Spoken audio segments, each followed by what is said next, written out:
ขอนอบน้อมเอากุณพระแก้วเจ้าดังสามประการอันมีพระพุทธพระธรรมพระสงฆ์กุณพ่อกุณแม่กุณครูบาอาจารย์กุณศีลธรรมกรรมฐานจุงมาปกห่มรักษาครูบาอาจารย์พระเจ้าพระสงฆ์ทุกรูปปกห่มรักษาเปาะออกแม่ออกศรัทธาตั้นสาธุชนคนดีผู้สนใจใฝ่ในธรรมทุกท่านขอถวายความเคารพแสดงความนับถือพระมหาเถระพระเถรานุเถระเจ้าคณะพระสังฆาธิการครูบาอาจารย์ที่เปิดวิทยุฟังอยู่ที่วัดที่ว่าเวลานี้บ่ว่าจะเป็นหลวงป่อหลวงลุงตุลุงตุปี่ตุน้องเพื่อนสหธรรมพระสงฆ์ทั้งหลายครูบาอาจารย์ที่มีอายุพรรษามีการศึกษามีภูมิธรรมที่สูงกว่าเก้ากับผมขอถวายความเคารพแสดงความนับถือมาณโอกาสนี้จุตนจุองค์ขอความสุขความเจริญในธรรมความผาสุกทางใจความสบายทางกายจงได้บังเกิดแก่ญาติโยมทั้งหลายทุกคนทุกท่านนักศีลนักบุญป่ออุ้ยแม่อุ้ยป่อออกแม่ออกเท่าแก่น้อยใจยิงทั้งหลายขอขอบคุณอนุโมทนาบุญกับสถานีวิทยุที่รับสัญญาณเอารายการนี้ไปสู่ผู้ฟังทางบ้านบ่ว่าไกลว่าใกล้ขออนุโมทนาในน้ำจิตน้ำใจที่ได้มอบเวลาถวายเวลาให้กับครูบาอาจารย์พระเจ้าประสงค์ได้เผยแผ่ธรรมะไปถึงประชาชนได้เวลาแล้วเนอะได้เวลาแล้วถึงเวลาแล้วได้เวลาสำหรับการรับฟังธรรมะอันเป็นสาระประโยชน์ทางด้านพระพุทธศาสนา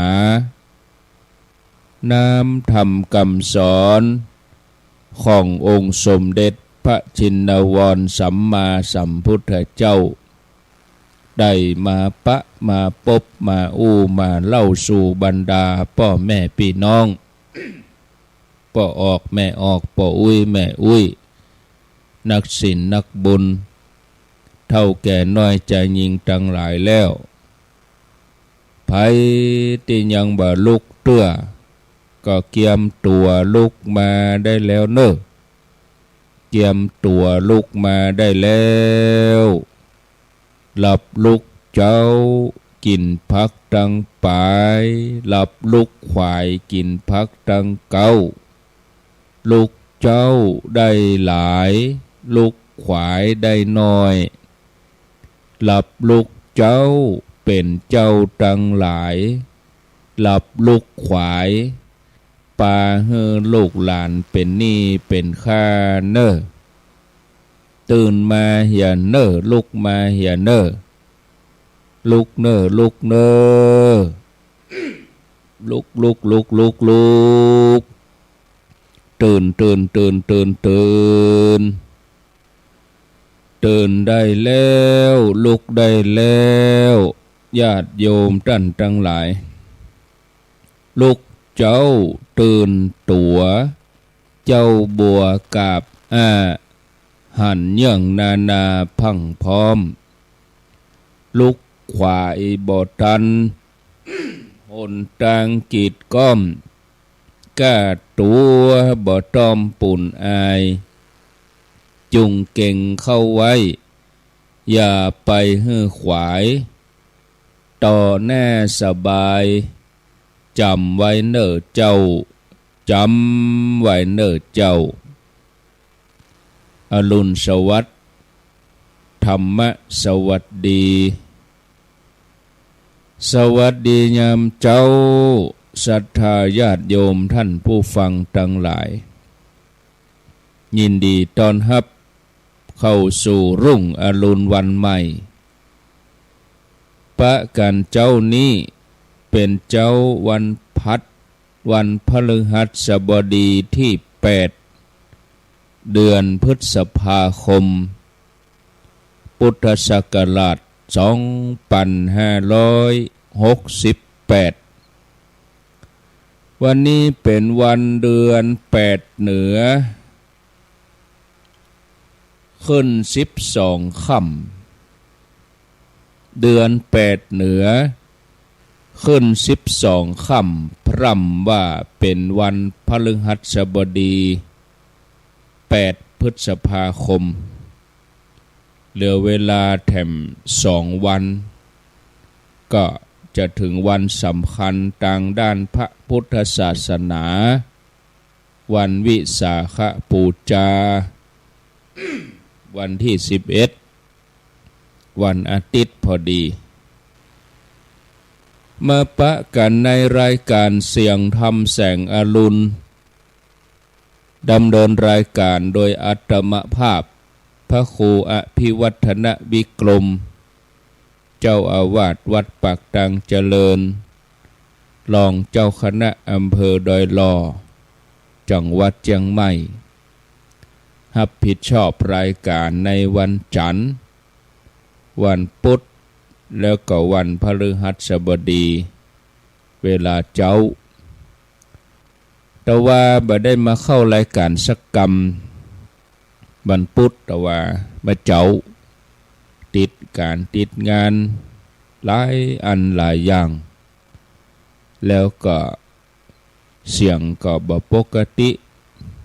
เจ้านี้มาก็ยังรู้ไอเป็นคำเป็นกรรมมันใจเสียงหลายวันเนาะ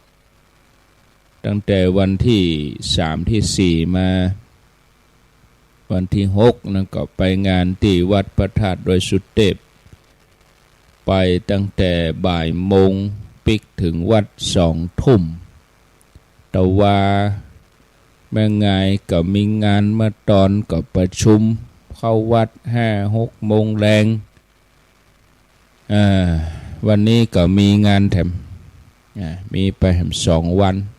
8-9ถ้าจะยาวถึงวันที่10ปุ่นวันที่11เพิ่นก็มีวิสาขบูชาวัดตัวเก่าด้วยวัดอื่นด้วยงานหลายๆอย่างปลูกต้นโพที่พุทธมณฑลงานประเพณีเดือน8เพ็งวิสาขบูชาพระธาตุดอยน้อยหลายๆที่เนาะวัดพระธาตุนริพุนชัยแล้วก็งานเตียวขึ้นดอยสุเทพแถมกำเดียวจะลืมต้นรายการนี่ก็ได้ได้จ่าได้บอกได้กล่าวไว้ศรัทธาท่านผู้ฟังที่ติดตามรับฟังรายการไว้ก่อนก็เดียวเพลินได้รายการเวลาบ่พอก็จะลืมไปแถมกำหนดการทำบุญสัตตมวานก็คือ7 วันงานทำบุญสัตตมวานงานทำบุญศพอีเตเนาะบำเพ็ญกุศลศพสัตตมวาน7 วันท่านพระมหาวิษณุจารุธรรมโมอดีตเจ้าวาดวัดเจริญอำเภอเมืองเชียงใหม่กำหนดการวันที่13ถึงวันที่17พฤษภาคมแล้วเปิ้นจะปิดศพวันที่18พฤษภา แจ้งให้ศรัทธาญาติโยมรับทราบหลังวิสาขบูชาตั้งแต่วันที่13 พฤษภาคมเป็นต้นไปภาคกลางคืนมีการฟังเทศน์สวดอภิธรรมส่วนอาตมาเขาครูบาอาจารย์ขึ้นสีขาวแล้วก็เชิญชวนญาติโยมไปร่วมกันวันที่15เนอะเวลาบ่าย2 โมงถ้าเอาไปเมื่อไงมันก็ลำบากเรื่องเข้าตอนถ้าเอาไปเมื่อแรงมันก็ลำบากเรื่องที่จอดรถคนคงนักช่วงพิธีแถมอย่างหนึ่งก็เป็นเมื่อค่ำเมื่อคืนมันบ่สะดวกก็เลยอู้กันว่าจวนกันวันที่15นะวันที่15 พฤษภาคมเนอะครูบาอาจารย์ที่จัดรายการขึ้นสีขาวแล้วก็ศรัทธาญาติโยมเฮานี้จะได้ร่วมกันวันที่15 เวลาบ่าย2 โมงอันนี้แจ้งให้ทราบไว้ก่อนล่วงหน้าก็วันพัดหน้านี่เนาะวันพฤหัสบดีหน้านี่นะใครจะไปก็หารถหาลากันไปเองเนอะที่วัดเจ็ดลินเจ้านี้จะอู้ถึงเรื่องความบาประมาทต่อเนื่องถึงเรื่องที่ค้างไว้ว่าจะเอามาเล่าให้ฟังถ้าญาติโยมยังบ่ลืมกันเตื้อก็จะท้าความฮื้อสักน้อยก่อนที่จะเข้าถึงเรื่องราวที่จะเล่าให้ฟังนั่นมาอู้ถึงเรื่องความบาประมาทความบาประมาทมาจากคำบาลีว่าอัปปมาโทอัปปมาโทคือความบาประมาทเนี่ยความประมาทก็คือความที่ว่าบ่อยู่สติบ่อยู่กับตัวเนี่ยความบ่อยู่ปราศจากสตินั่นคือความประมาทศรัทธาญาติโยมการมีสติกำกับตลอดเวลาศรัทธาญาติโยมท่านสาธุชนอู้ง่ายๆว่าทำทั้งหลายตึงโมตึงมวลเนี่ยมารวมกันที่ความบาประมาทนะศรัทธาญาติโยมความบาประมาทนะคือการที่เขามีสติเตือนตัวเองอยู่ตลอดเวลาพยายามสร้างความดีงามละเลิกสิ่งที่บดีที่มันเป็นความชั่วทุจริตที่มันเป็นโทษเป็นบาปทุกอย่างทุกชนิดตัวสตินี่เหมือนกับนายประตูเหมือนยามเฝ้าประตูไผจะเข้าจะออกก็หู้หมดตราบใดที่นายประตูบ่เผลอสติโจรก็ดีคนให้ก็บ่สามารถจะเข้ามาในคฤหาสน์เข้ามาในบ้านได้คนเฮาก็เหมือนเดียวกันถ้ามีสติควบคุมกำกับอยู่ตลอดเวลา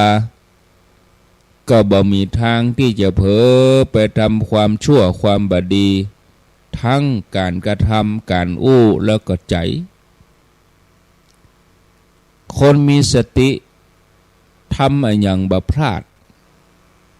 ขับรถไปตามท้องถนนถ้าใจบ่เมอลอยกึดหั่นกึดนี่เนี่ยก็บ่เกิดอุบัติเหตุบ่ลงหนองลงคลองบ่ไปประสานงากับรถกันอื่นตามท้องถนนคนที่เตียวตามตังถ้ามีสติบ่เผลอเลอสอดสายตาพอนั่นพอนี่บ่ระมัดระวังในกำลังเดินก็อาจจะไปจนสิ่งกีดขวางไปตกต่อนี่อีกก็มีเนี่ยองค์พระสัมมาสัมพุทธเจ้าพระองค์ทรงตรัสไว้เหมือนกันว่าอัปปมาโทอมตังปะทังปมาโทมัจจุโนปะทัง อัปปมัตตานะมียันติเยมัตตยายะถามตาแปลเป็นไทยว่าความบาประมาทเป็นทางแห่งอมตะความประมาทเป็นทางแห่งความตายคนที่บาประมาทบามีวันตายคนประมาทถึงแม้ยังมีชีวิตอยู่ก็เสมือนคนที่ตายไปแล้วง่ายๆกันยังโมเด็กแว้นนักสิ่งตั้งหลายเนี่ยบอกกองสตาร์ทเครื่องสตาร์ทเครื่องแล้วเนี่ยก็ชีวิตตัวเองเสี่ยงไปกึ่งหนึ่งแล้วเนี่ยเสียงรถก็บ่งบอกแล้วบอกกองปุ่งออกไปบัดถึงไหนได้ยินเสียงรถหน่วยพยาบาลได้ยินเสียงรถกู้ภัยเนี่ยไปละรับมาละนอนมาละนี่ต้องไปโฮงยาบางคนนี่พิการไปเลยก็มีในแง่นามธรรมถ้าภายยังประมาทมัวเมาปล่อยชีวิตไปตามยถากรรมวันเวลาล่วงเลยไปบ่ได้สูญเปล่าบ่ทำงานสร้างเนื้อสร้างตัวก็ประสบความล้มเหลวในชีวิตบ่พยายามทำคุณงามความดีเนี่ยอันนั้นก็เสียเวลาไปบ่ได้หาประโยชน์อะไรอย่างบ่ได้ฉะนั้นเกิดมาทั้งทีทำดีเอาไว้ดีตึงตังโลกตังธรรมจะตายทั้งทีฝากดีเอาไว้เกิดมาทั้งทีทำดีให้ได้จะตายทั้งทีทำดีฝากไว้เนาะดีที่ว่านี่หมายถึงดีตังโลกดีตังธรรมดีตังโลกบาประมาทก็คือว่าเข้าใจอายุหนุ่มน้อยอยู่เข้าใจห่ำเฮียนตั้งอกตั้งใจศึกษาวิชาความรู้เนี่ยจะไปประมาทชีวิตผิดพลาดไปแล้วก็ไปคบเจ้าหมู่เจ้าจุมเสพยาเสพติดตั้งแก๊งตั้งกกลักเล็กขโมยน้อยไปก่ออันธพาลสร้างความเดือดร้อนอันนี้ประมาทละบ่ห้ำบ่เฮียนหนังสือหนังหาบ่มีวิชาความรู้ก็ยากเอาจะต้องตั้งอกตั้งใจห้ำเฮียนมีวิชาการศึกษามีชีวิตครอบครัวอบอุ่นสมบูรณ์ตั้งเนื้อตั้งตัวได้มีชื่อมีเสียงมีเกียรติยศในสังคมเอาดีตังธรรมแต่กี้นี่ดีตังโลกดีตังธรรมก็คือว่าปฏิบัติให้กิเลสเบาบางมีเมตตากรุณาก่อให้เกิดปัญญาสะอาดสว่างบริสุทธิ์จนกิเลสหมดเสียงไปยิ่งดีมันบ่หมดก็ให้มันเบาบางไปจะไปให้มันหนาจะไปให้มันพอกพูนคนที่ประมาทเต้าอั้นถือว่าเป็นคนตายคนที่บ่ประมาทเปิ้นฮ้องว่าคนเอาดีได้นะคนเอาดีได้จะตายก็ฝากดีไว้ขอยกตัวอย่างเรื่องสั้นๆ2 เรื่องแรกลูกน้องเศรษฐีคนหนึ่งเตียวตัวตามเจ้านายหันหนูตายตัวหนึ่งก็บอกว่าคนจะเอาดีให้ได้หนูตายตัวเดียวก็เป็นทุนทำให้ตัวเองเจริญได้ลูกน้องก็ได้กึดเอาหนูตายเนี่ยไปขายเอาเงินซื้อน้ำอ้อยไปแลกดอกไม้ ขายดอกไม้เอาเงินไปซื้อหลัวหิหอมเงินทองนั่นก็เพิ่มขึ้นเรื่อยๆหลังจากนั้นก็ไปติดต่อป่อกาเหือร่วมลงทุนกาขายกับป่อกาช่วงระยะเวลาบักกี่เดือนกี่ปีก็ได้เงินมานักตั้งเนื้อตั้งตัวได้อันนี้เป็นตัวอย่างของคนที่บ่ประมาทในต่างโลกเมื่อพระสัมมาสัมพุทธเจ้าพระองค์ทรงตรัสว่าแถม3 เดือน 4 เดือนไปต่างหน้าพระองค์จะปรินิพพานในคราวที่พระองค์ตรัสในวันมาฆปูจา3 เดือนต่างหน้าก็มาถึงตรัสติวันวิสาขปูจานี้พระสงฆ์จำนวนหนึ่งปากันห้อมล้อมรับใจใกล้ชิดก็มีพระรูปหนึ่งบ่ได้ไปเข้าเฝ้าพระพุทธเจ้าเกิดว่าแอมเบินบันนานพระสัมมาสัมพุทธเจ้าก็จะจากไปแล้วเฮาควรจะเห่งปฏิบัติให้บรรลุธรรมให้เข้าถึงธรรมก่อนที่องค์พระสัมมาสัมพุทธเจ้าพระองค์จะปรินิพพานไปพระรูปนี้ก็เห่งปฏิบัติบำเพ็ญเพียรเจริญวิปัสสนาจนบรรลุธรรมก่อนที่พระพุทธเจ้าจะปรินิพพานได้เป็นอรหันต์พระสงฆ์รูปอื่นๆบ่ฮู้บ่เข้าใจก็หาว่าพระรูปนี้อกตัญญูบ่มานั่งแวดล้อมบ่มาปรนนิบัติรับใจพระองค์ทรงทราบเรื่องก็เลยตรัสบอกว่าภิกษุรูปนั้นเปิ้นทำถูกแล้วบ่ได้ประมาทนับว่าอยู่หับใจใกล้ชิดตถาคตเสียยิ่งกว่าพวกที่ติดสอยห้อยตามแต่บ่ได้เกิดประโยชน์อันใดอันนี้เป็นตัวอย่างของคนที่บ่มีการประมาทในธรรมคนที่ประมาทถึงอยู่ใกล้พระศาสนาแม้นั่งอยู่แทบพระบาทพระศาสดาก็บ่ได้หันพระพุทธเจ้า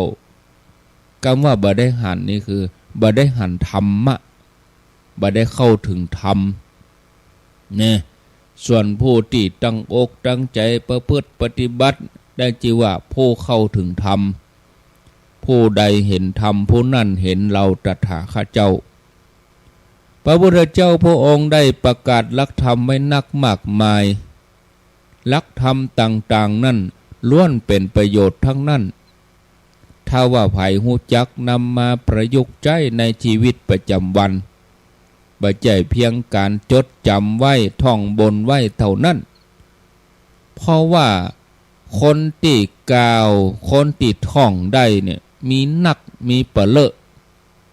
ท่องเพียงจำแต่จะเข้าใจนำไปปฏิบัติ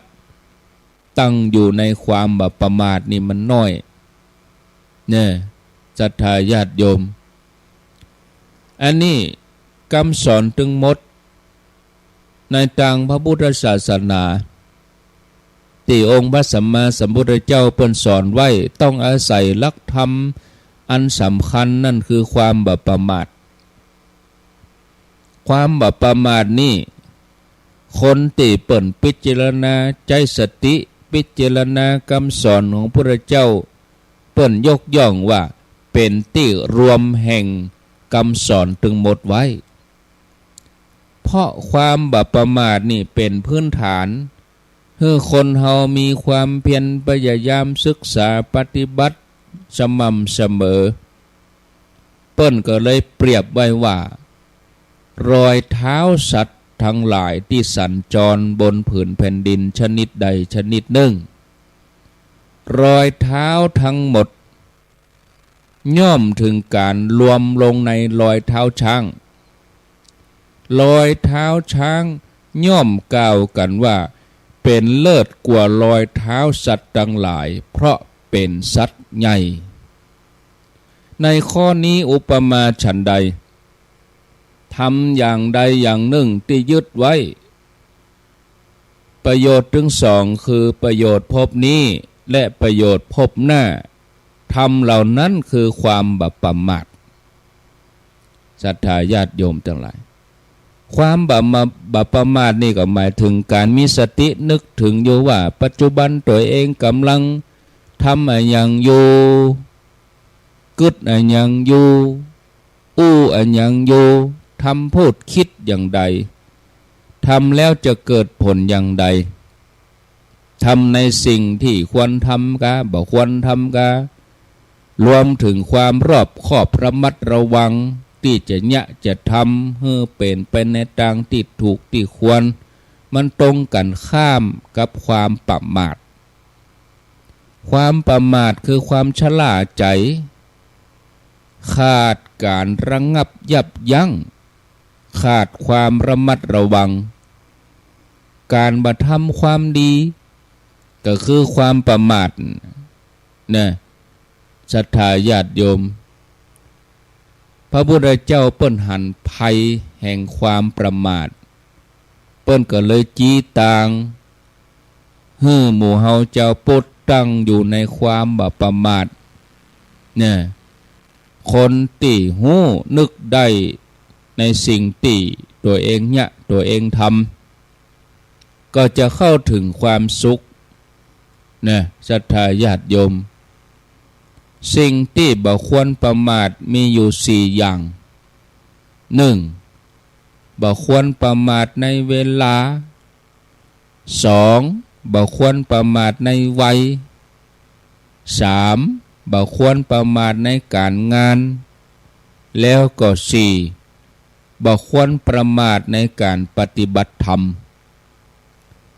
อันที่ 1. บ่ควรประมาทในเวลาว่าโอ้มันยังแหมหนักอยู่ข้างแหมตึงเดือนก่อนนี่นะเดือนหน้านี่จะเกินปีแล้วนะเดือนพฤษภานี่เดือน 5เดือนสากลนะเดือนมิถุนายนนี่เป็นเดือน6ก็คือเกินปี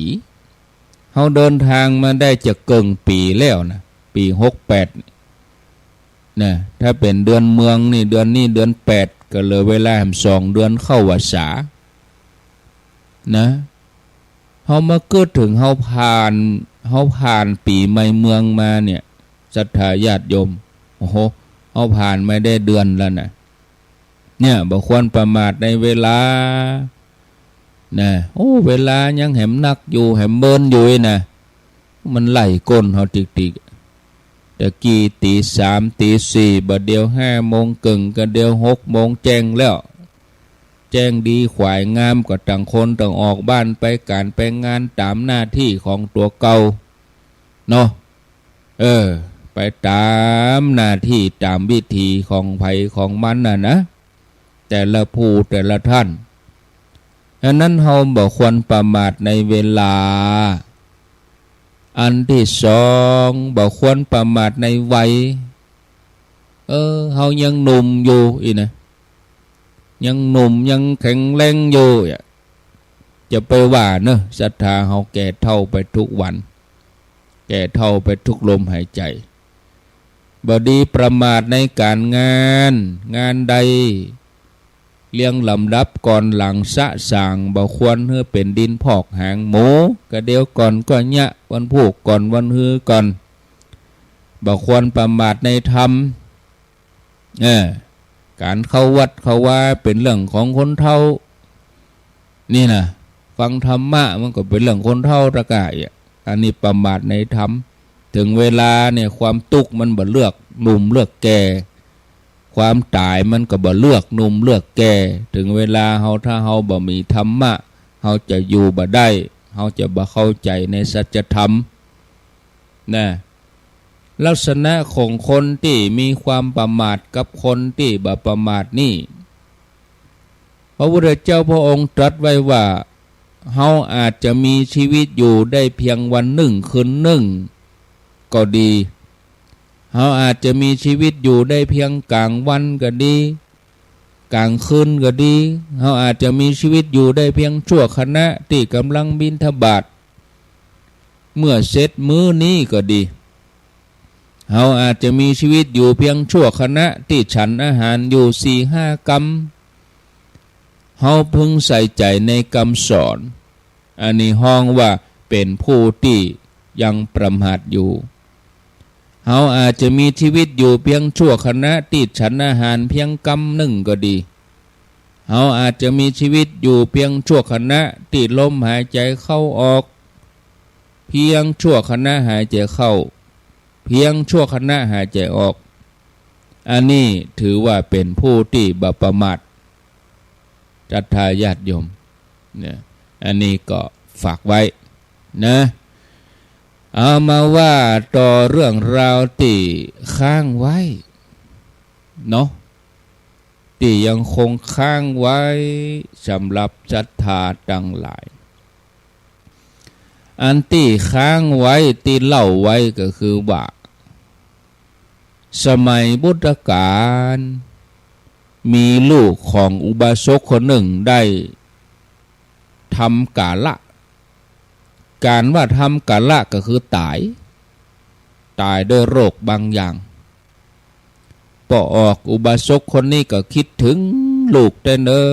อันเป็นลูกบ่าวสุดแสนที่ฮักอยากนักที่จะฮักห้ามใจเอาแต่โศกเศร้าอาลัยบ่สนใจการงานบ่อาบน้ำกินข้าวคือคนหมดอะไรแต่อยากบ่กินข้าวกินน้ำได้กระบนเพ้อลูกเฮยปิกมาหาป้อลูกอันเป็นที่ฮักเป็นจะได้มาด่วนจากหมู่ญาติตั้งหลายมาปลอบใจยังใดก็บ่ฟังคนตายไปแล้วถึงแม้จะให้น้ำตาลตวงได้เป็นคู่ก็บ่ฟื้นมาก็บ่ฟังยังเอาแต่ร้องไห้ในวันหนึ่งใกล้แจ้งพระสัมมาสัมพุทธเจ้าพระองค์ตรวจดูสัตว์โลกปรากฏว่าอุปนิสัยของอุบาสกคนนี้เข้าข่ายพยานจะได้เข้าถึงโสดาบันพระองค์ก็เสด็จไปที่หน้าบ้านของอุบาสกหมู่ญาติตั้งหลายก็เอิ้นเปล่าแจ้งข่าวพระพุทธเจ้ามาโปรดถึงหน้าบ้านแล้วคนในบ้านก็ปากันตกแต่งเสนาจันนะปูผ้าลาดเมื่อพระองค์ได้ประทับนั่งฉันภัตตาหารคนทั้งหลายก็มาเกณฑ์มาตานพระองค์เสวยแล้วหมู่ญาติทั้งหลายก็ประคองอุบาสกคนนี้มาเข้าเฝ้าพระพุทธเจ้าหิวปีกมาเลยมันอ่อนแข้งอ่อนขาหมดเนาะคนที่สูญเสียลูกอันเป็นสุดที่ฮักจะมีลูกคนเดียวเหี่ยพระสัมมาสัมพุทธเจ้าพระองค์ก็ตรัสว่าดูก่อนอุบาสกโบราณบัณฑิตทั้งหลายฟังกรรมของบัณฑิตแล้วก็สร้างจากความโศกท่านได้ฟังธรรมจากสำนักตถาคตแล้วเป็นจะได้ถึงบัพพิจารณาหื้อหันถึงโลกกธรรมตามความเป็นจริงเล่าเสร็จเรียบร้อยพระสัมมาสัมพุทธเจ้าพระองค์ก็นำเรื่องในอดีตมาเล่าให้กับอุบาสกคนนี้พร้อมกับคนทั้งหลายที่นั่งไหวอยู่หั่นได้ฟังว่าแต่ว่ามันสืนตึกนี่เนาะวันนี้ก็จะมาเล่าต่อได้ฟังว่าจะได้ในอดีตการที่กรุง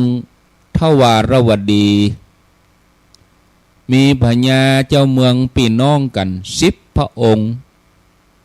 พญาเจ้าเมือง10 พระองค์นั่นก็คือพระเจ้าวาสุเทพพระเจ้าพระเทพพระเจ้าจันทเทพพระเจ้าสุริยเทพอัคคิเทพวิรุณเทพนะ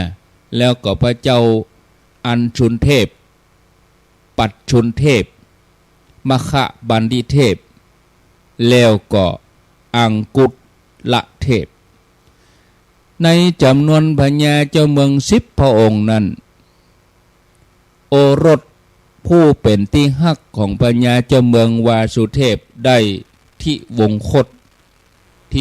ตสวรรคตก็คือสิ้นพระชนม์ไปพญาเจ้าเมือง ก็ถูกความโศกเศร้าอาลัยครอบงำพระองค์ละพระราชกรณียกิจทุกอย่างเอาแต่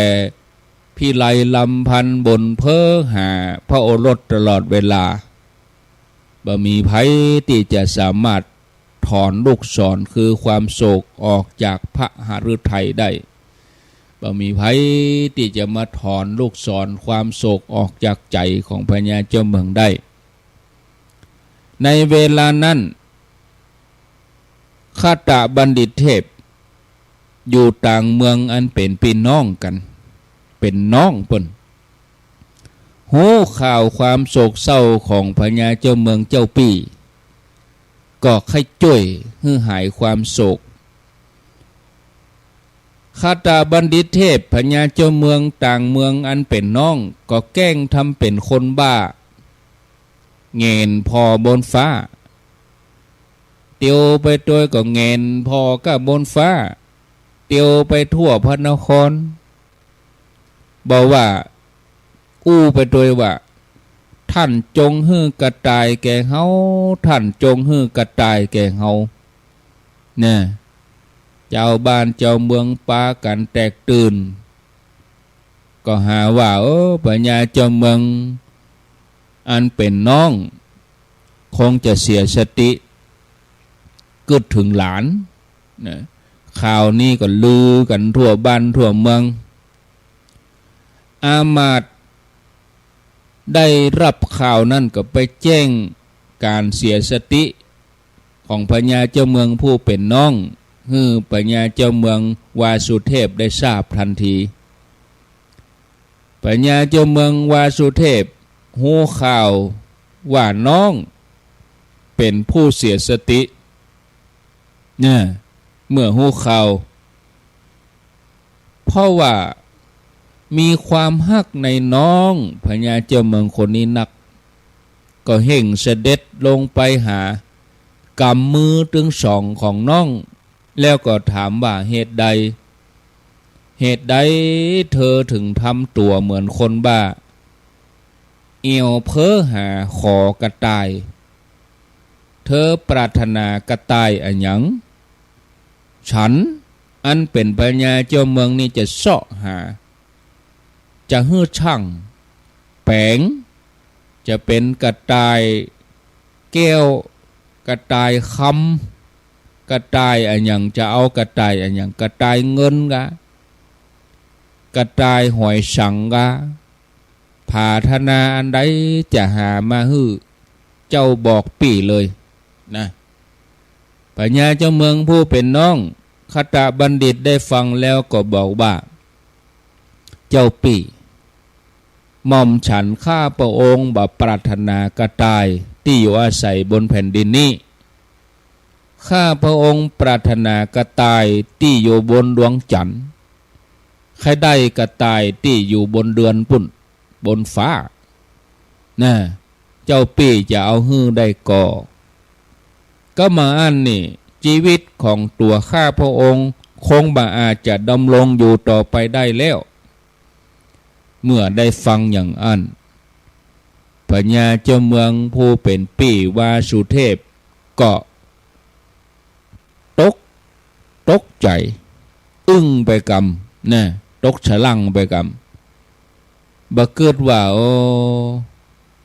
คตบัณฑิตจะปรารถนาในสิ่งที่มันเป็นไปบ่ได้อย่างนี้นะก็มาพิจารณาดำริว่าน้องเฮาเป็นบ้าไปเห็นแล้วก็เลยบอกน้องบ่าวว่าน้องเหยหันทีเธอคงจะตายเต้ละเพราะปี่บ่สามารถนำมามอบให้ได้เธอนี่ใครได้อย่างที่มันบ่มีใครได้กระต่ายบนดวงจันทร์ปุ่นปี่จะไปเอามาให้ได้จะได้นะ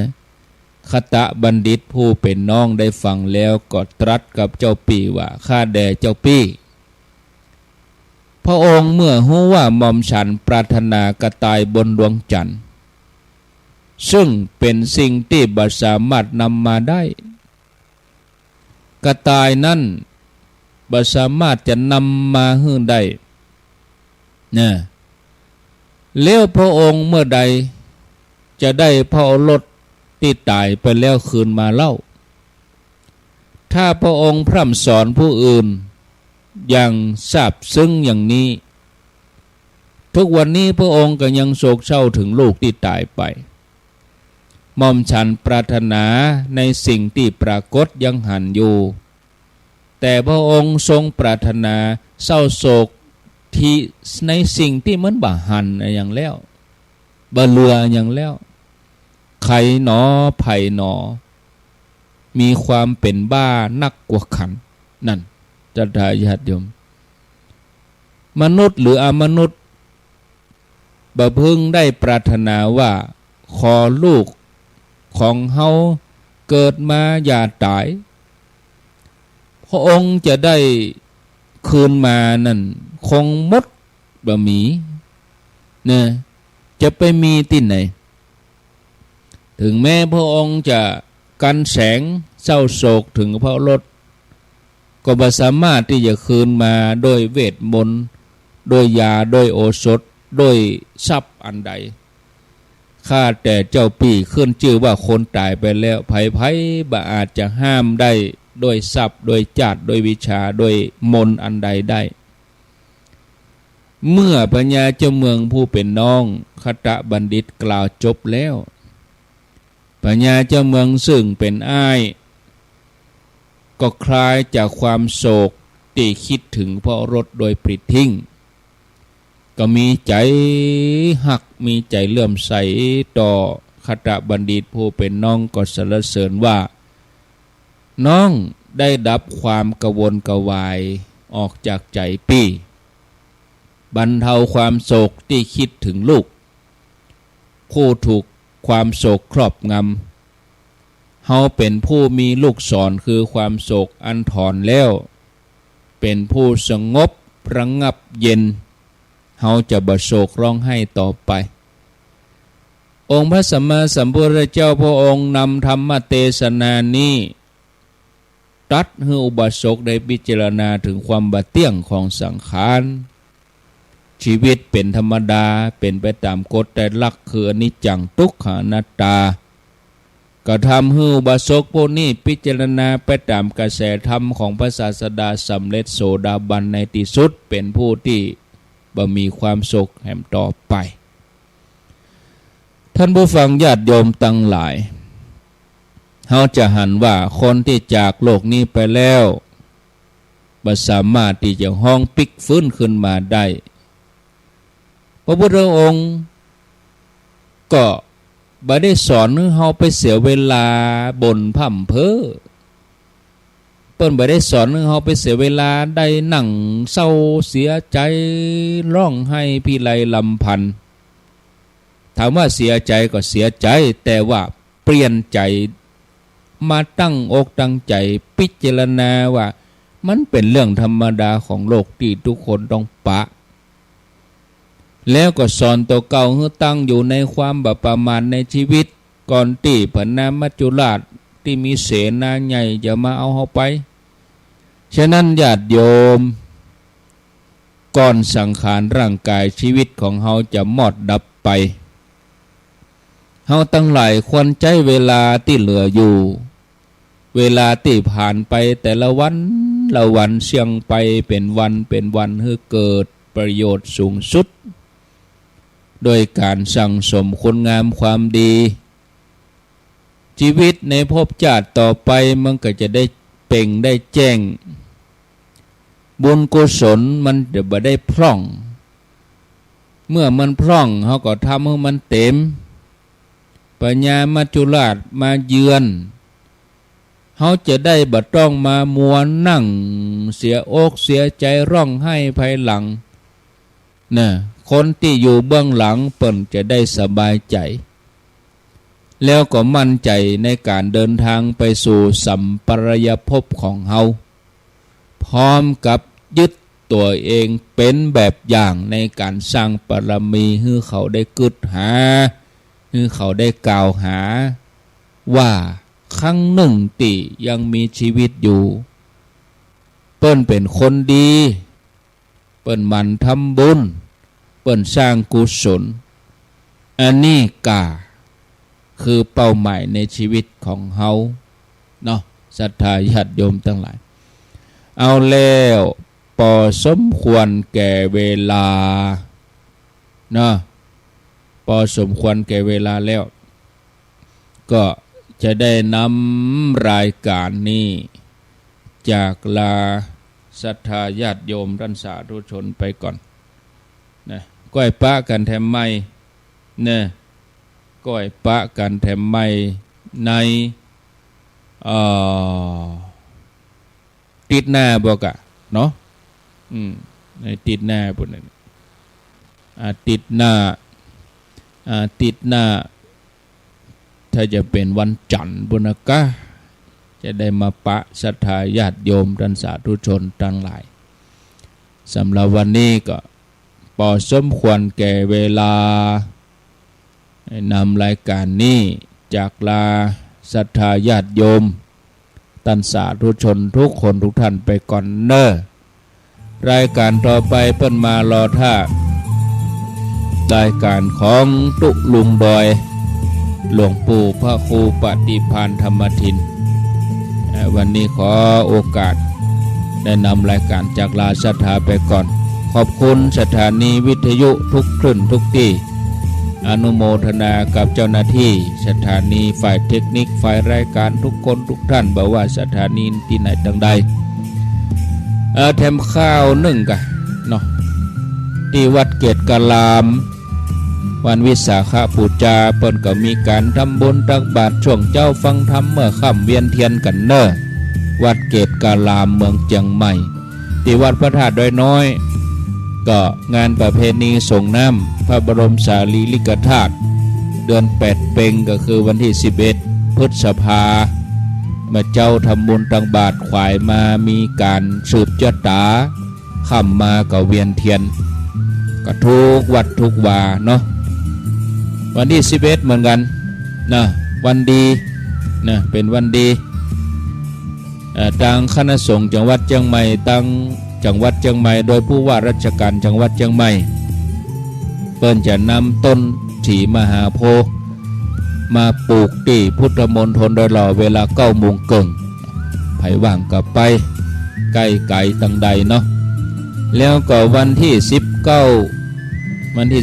วันอัฐมีบูชา19 พฤษภาคมทางคณะสงฆ์อำเภอเมืองอำเภอสำเมิงเนาะเปิ้นจะวางศิลาฤกษ์สถานที่ประสูติที่พุทธมณฑลโดยหล่อจากนั้นไปแห่มเดือน19 มิถุนาเดือนหน้าคณะสงฆ์อำเภอฝางแม่อายชัยประการเปิ้นก็จะมาวางศิลาฤกษ์สถานที่ปรินิพพานวันที่19 มิถุนาแต่19 พฤษภาคมนี้ของอำเภอเมืองอำเภอสำเมิง19 มิถุนาเดือนหน้าเป็นของอำเภอฝางแม่อายชัยประการ19 พฤษภาวันอัฐมีบูชาอำเภอเมืองนี่เปิ่นเป็นสถานที่ประสูติส่วนอำเภอฝางแม่อายชัยประการนี่เป็นสถานที่ปรินิพพานส่วนตรัสรู้พุทธคยานี่ของคุณแม่จันฟองกิ่วแก้วคณสิทธิ์พระเดชพระคุณหลวงปู่ทองสิริมังคโลเปิ้นก็สร้างก้าวหน้าไปจัดนักละเนาะก็เหลือให้ประมาณ 40% เปิ้นออกภาษาเพิ่นก็จะอย่างแล้วสิ่งแวดล้อมทั้งหลายอย่างแล้วดีก็จะได้มีการทำบุญกินทานต่อไปอาลันเนอร์ลาไปก่อนโชคดีมีใจอายุวันโนสุขังปลัง